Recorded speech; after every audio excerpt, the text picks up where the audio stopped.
안녕하세요. 드디어 제4차 성경 통독 대행진이 시작되었습니다. 저희들이 이번에 통독하는 범위는요, 먼저 에스라를 중심으로 에스라가 쓴 그 역대상에 대해서 그 족보 부분부터 해서요, 저희들이 이제 포로 귀환 시대의 마지막 말기에서 신약 전체를 저희들이 통독하게 됩니다. 저희들이 61번째, 62번째 이번에 통독하는 범위는요, 역대상에 나오는 족보 부분을 저희들이 보게 됩니다. 1장에서 9장까지요. 그리고 6장에 에스라 6장에서 7장 사이가 공백 기간이 있는데요. 이 기간은 이 7장에서 10장까지 에스라의 개혁 시대 이전에 그 사이 공백 기간에 에스더가 들어갑니다.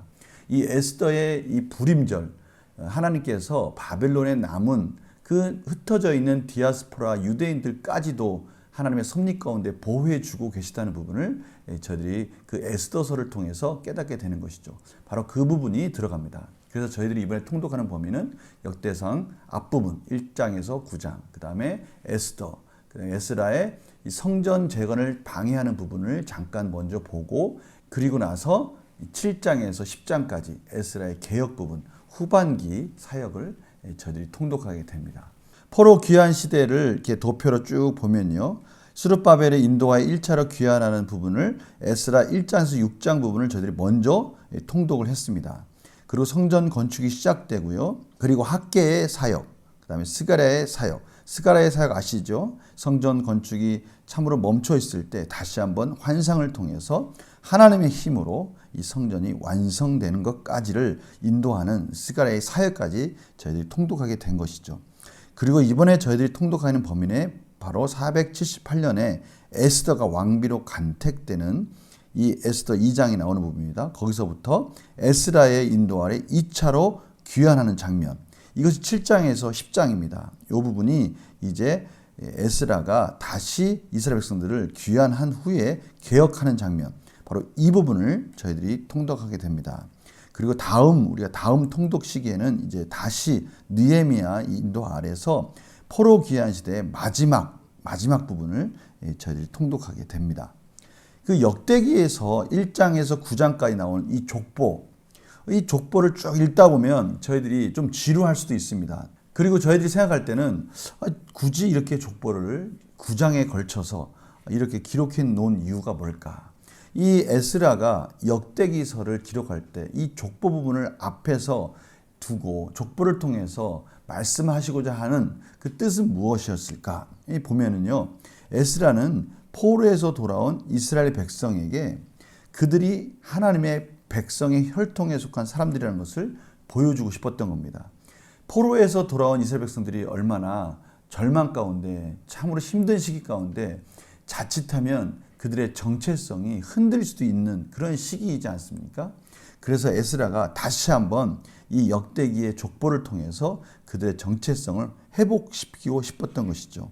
그래서요, 이 족보의 구성을 보면요, 아담으로부터 시작해서 이스라엘 지파를 거쳐서 마지막 바벨론 포로 생활 이후에 다시 회복된 공동체까지 이어지고 있다는 것을 알 수가 있습니다. 그리고요, 유다, 레위, 베냐민 자손에 대해서 매우 자세하게 소개하고 있어요. 많은 분량을 차지하는 것이죠.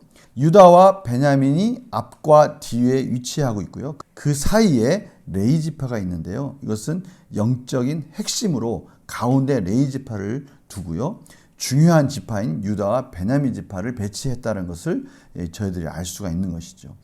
그 내용을 쭉 보면요, 아담부터 이스라엘까지 계보가 1장에서 2장까지, 그 다음 유다 지파의 계보, 시몬 지파의 계보, 요당 동편 지파의 계보, 다시 레위 지파의 계보, 이사갈, 베냐민, 납달리, 므낫세, 에브라임, 아셀 지파의 계보, 그리고 나서 다시 베냐민 지파의 계보로 이렇게 마치 이 포장을 하듯 앞과 뒤에 유다와 베냐민을 배치한 것을 저희들이 볼 수 있습니다. 그리고 나서 이 계보를 마무리하는 글이 9장 1절의 앞부분에 나와 있고요. 다시 9장 1절 뒷부분부터 34절까지 이제는 예루살렘 거주민의 명단이 이어짐으로 인해서 아담으로 시작해서 이제는 포로 귀환을 한 이스라엘 백성들까지 그 명맥이 끊어지지 않고 있다라는 것을 지금 보여주고 있는 것이죠.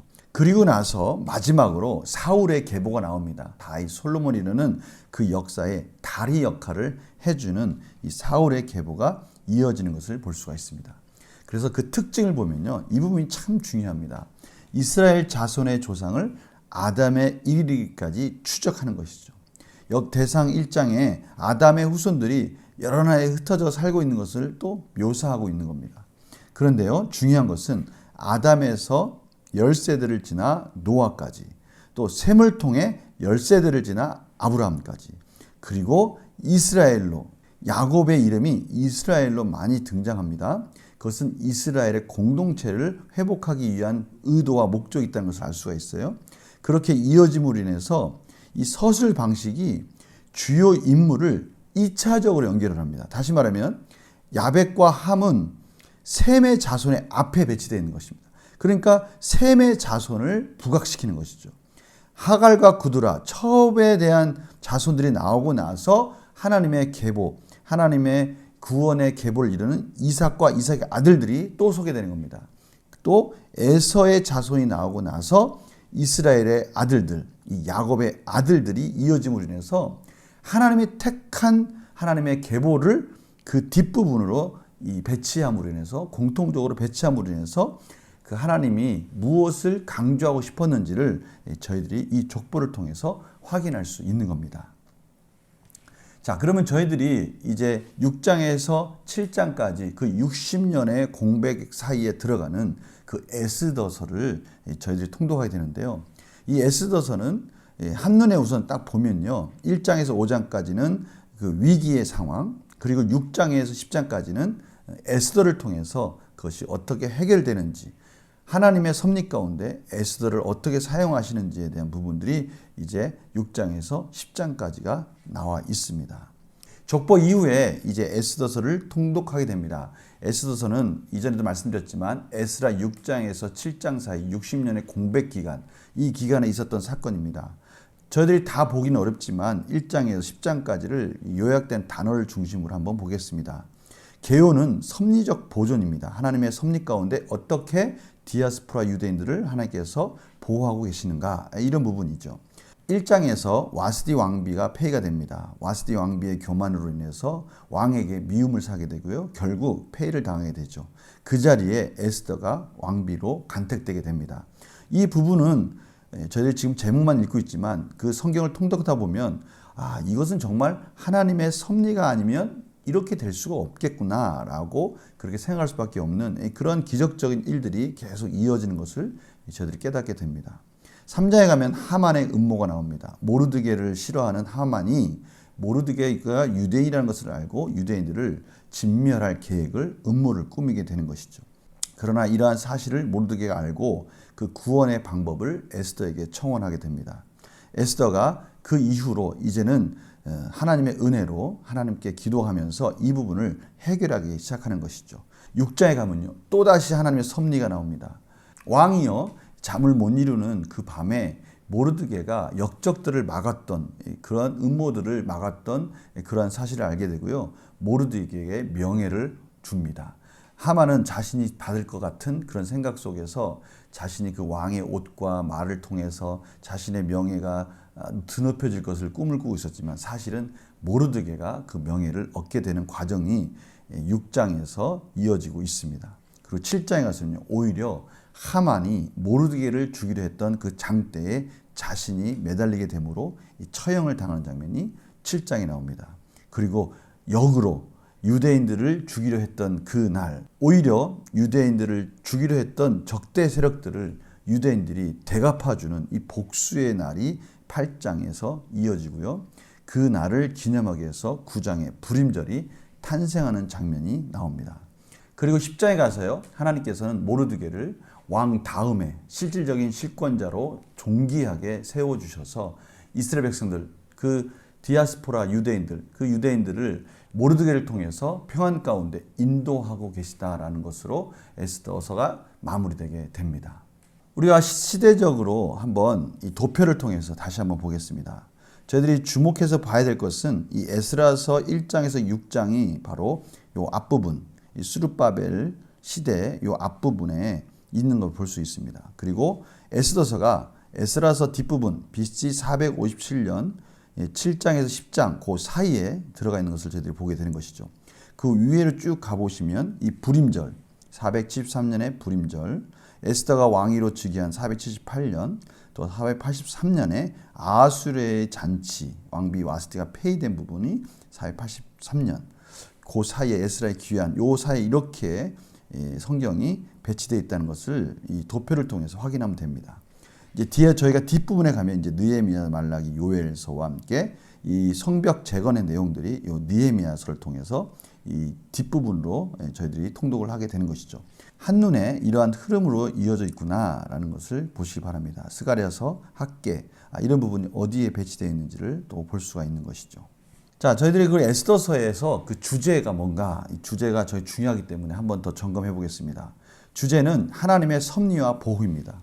에스더서 전체에 하나님이란 단어는 나오지 않습니다. 그런데요, 페르시아의 왕 이름은 187회나 등장합니다.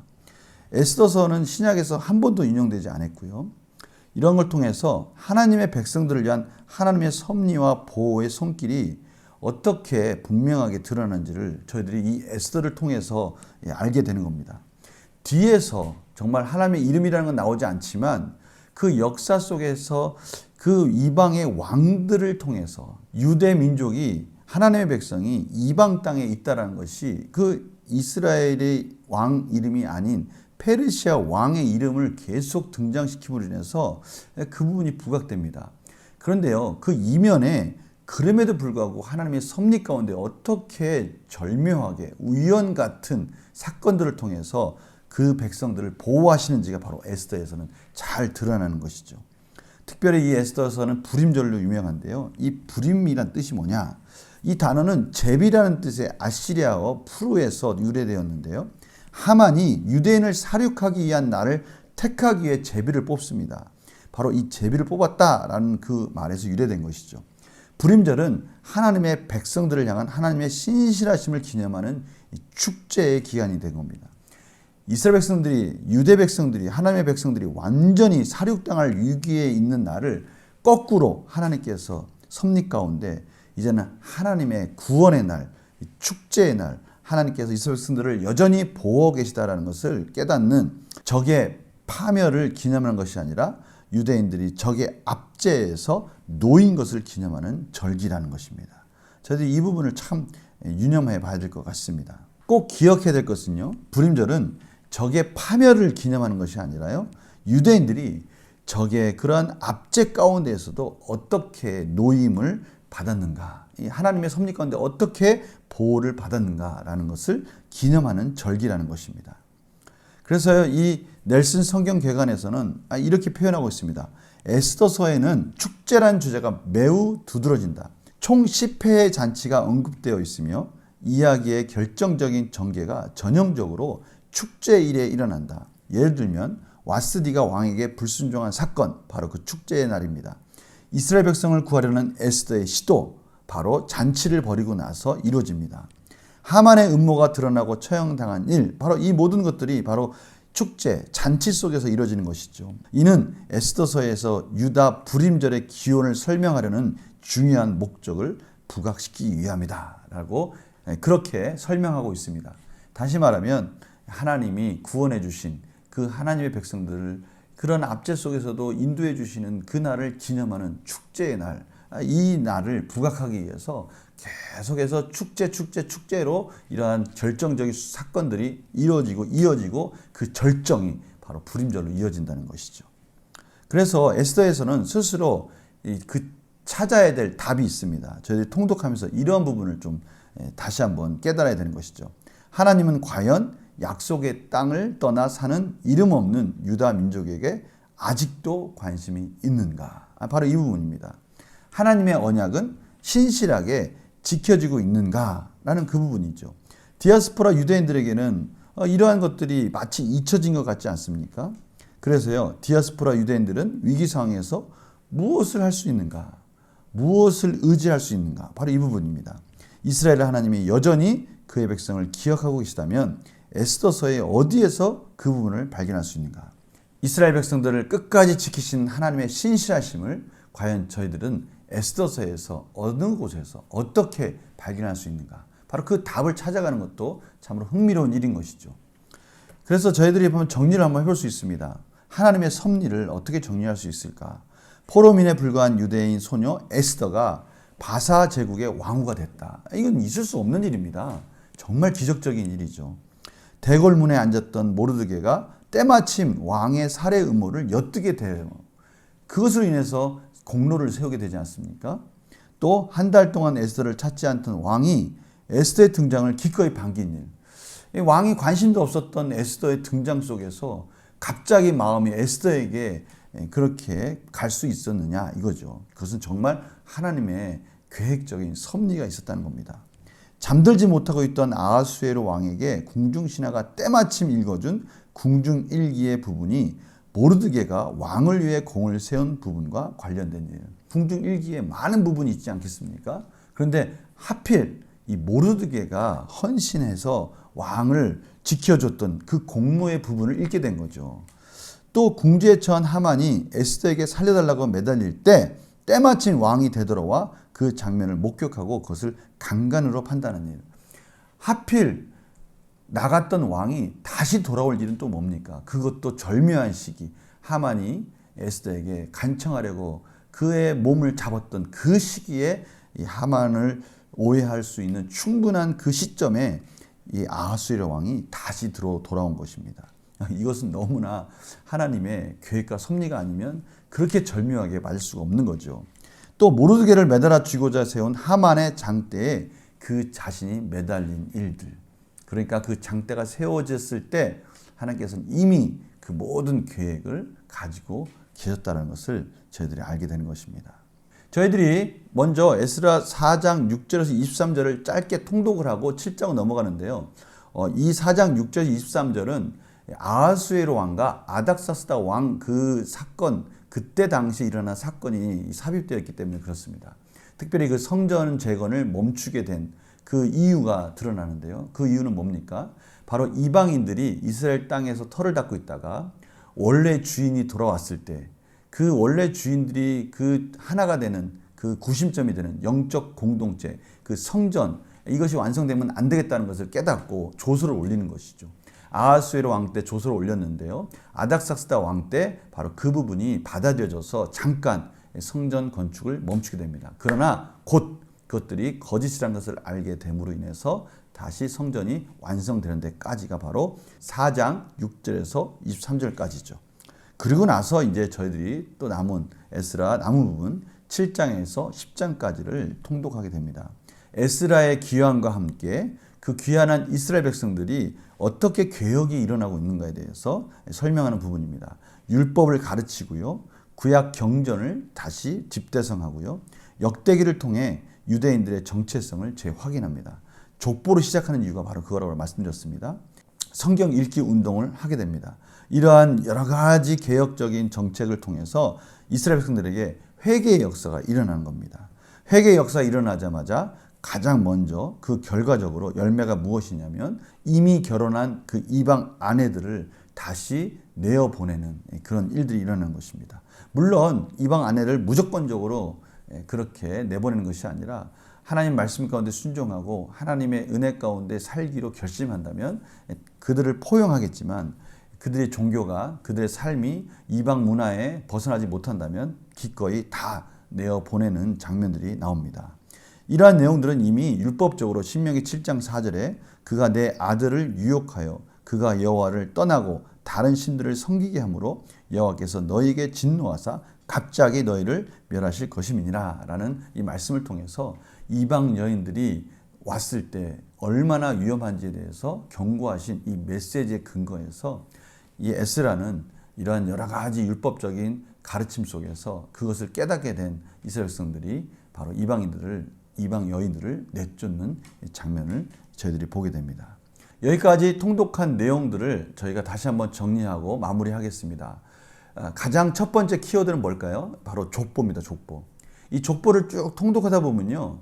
이스라엘 역사들이 저희들 머릿속에서 같이 이렇게 조합이 이루어지는 것을 알 수 있습니다. 아, 그때 그 사건이 있었지? 아, 맞아. 그런 사건이 있어서 이런 것을 통해서 하나님께서 그 족보의 이름들을 쭉 나열하면서 이스라엘 백성들 속에서 함께 하셨던 하나님, 이스라엘 백성들을 그 언약 가운데 신실하게 이끄셨던 그 하나님이 지금도 여전히 우리들과 함께 계시다라는 것을 이 족보를 통해서 확인해 주는 아주 중요한 역할을 한다는 것이죠. 그래서 에스라는 이 역대기를 통해서 그 족보를 앞에 9장까지 할애해서 그렇게 이스라엘 백성들에게 읽혔던 것입니다.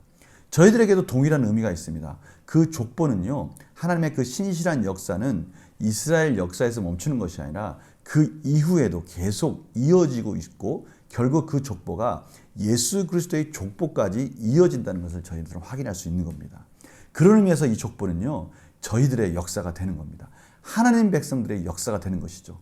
하나님께서 어떻게 신실하게 그의 백성들을 이끌어 왔는가라는 것을 확인하는 것이 저희들의 믿음의 확신, 구원의 확신까지도 이어진다는 것을 저희들이 알 수 있는 겁니다. 두 번째 키워드는요, 하나님께서 역사 속에서 정말 때로는 보이지 않는 것 같지만 그 뒤에서 이면에서 역사 속에 친히 개입하셔서 우리가 우연인 것 같은 사건이 사실은 하나님의 계획된 섭리 속에서 완벽하게 이루어지고 있다는 것을 저희들은 에스더서를 통해서 확인하는 것입니다. 놀랍지 않습니까? 흩어져 있는 디아스포라 유대인들, 그 유대인들을 하나님께서 극적인 장면들을 통해서 그들을 구원해 주시는 이 불임절이라는 그 사건을 통해서 여전히 함께 하시는 하나님을 저희들이 목격하게 되는 것이죠. 이것은 또 저희들에게도 무엇을 말씀하시는 겁니까? 그렇습니다. 하나님께서 어떻게 그의 백성들을 이끄시는지를 때로는 눈에 보이지 않고 때로는 정말 하나님이 살아계시는가 할 수 있을 정도로 침묵의 시간 같은 그러한 시간들이 있을지라도 하나님께서는 이미 그 모든 역사 속에서 하나님의 백성들을 보호하고 계시다는 것을 저들은 이 에스더서를 통해서 다시 확인하게 되는 것이죠. 마지막은 에스라의 개혁입니다. 에스라가요, 율법을 세웁니다. 말씀을 세우는 거예요. 하나님의 말씀을 세울 때 이스라엘 백성들은 다시 한번 자신들의 정체성을 확인하게 되고요. 자신들이 순결하고 거룩하게 하나님과의 관계가 회복되어지는 것이 그들이 살 길이라는 것을 깨닫게 됨으로 인해서 그들이 죄 가운데 거하게 되는 그 결정적인 이유가 우상 숭배였다는 것을 다시 깨달음으로 인해서 그들을 우상 숭배로 이끌 수 있는, 유혹할 수 있는 이방 여인들을 내쫓는 장면을 통해서 이제는 그 개혁의 열매가 삶으로 이루어지고 있다는 것을, 그 부분을 에스라서 7장에서 10장까지를 통해서 확인하게 되는 겁니다. 저희는 또 이 말씀을 통해서 저희들의 삶을 어떻게 개혁해야 될지를 저희들은 알게 된 겁니다. 하나님의 말씀을 통해서 그것을 깨닫게 되고 그것을 우리의 삶 속에서 묵상하고 적용함으로 인해서 하나님의 자녀로서의 정체성이 확립되어질 때 저희들의 삶은 개혁되게 되는 거고요. 회개의 열매로 이어지게 되고요. 실질적인 삶의 열매로까지 완성된다는 것을 저희들은 에스라 7장에서 10장까지를 통해서 또 보게 되는 겁니다. 우리 이번 통독을 통해서 이러한 놀라운 하나님의 은혜를 깨닫게 되는 그런 귀한 시간이 되기를 간절히 소망합니다. 이제 시작되었습니다. 남은 날까지 최선을 다해서 11월 20일까지 열심히 달려가고 드디어 일독이 완성됐을 때 하나님께 영광 돌리는 그날이 이루어지기를 간절히 소망합니다. 그날을 바라보며 우리가 힘들고 어려울 때마다 기도하며 승리하는 우리 성도님들 되시기를 간절히 축원합니다. 다음 영상 때 또 찾아뵙겠습니다. 안녕히 계세요.